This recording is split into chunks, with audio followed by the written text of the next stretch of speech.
I rise today to acknowledge, driven by conscience, what the world is witnessing as we see the collective punishment being imposed upon Palestinians in Gaza.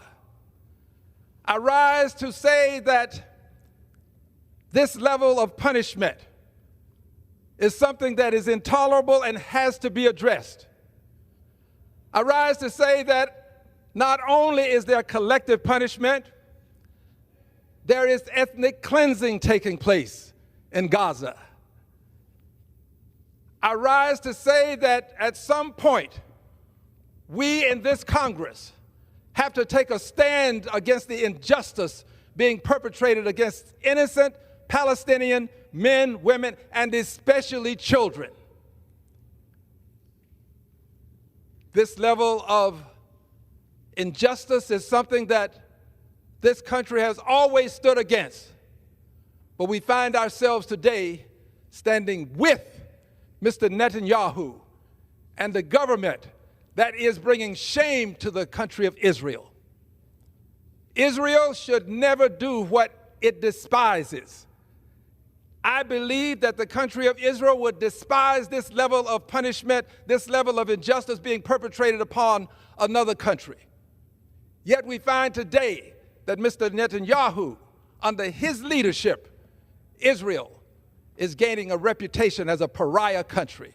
Mr. Speaker, to add insult to this grave injury, the United States of America is aiding and abetting by and through President Donald John Trump, aiding and abetting by simply having him conclude that somehow Gaza should become a resort of a sort, and that the Palestinians would be moved to some other place. That is a form of nouveau ethnic cleansing. I do not support it. And I want the world to know that if in this bill, this big, beautiful bill that the president would have us sign off on, that I'm already antithetical to, but if there is money in that bill to support the continued ethnic cleansing, the continued inhumanity that's taking place against the Palestinians, I cannot support that. I will not vote to send more money to see innocent men, women, and especially children slaughtered the way it is taking place right before our very eyes. And the unfortunate thing is, there are too many among us who are afraid to speak up.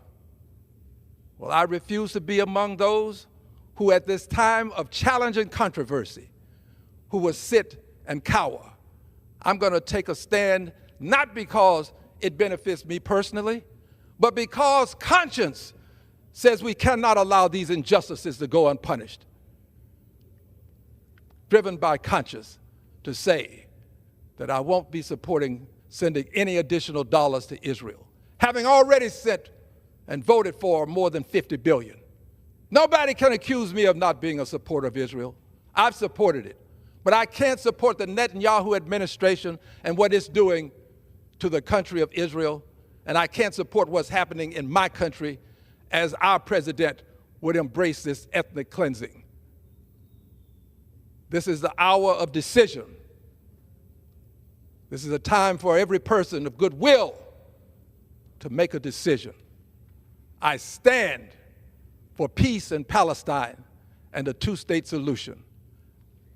There are those who say that there is no plan for the interregnum, what we call the day after.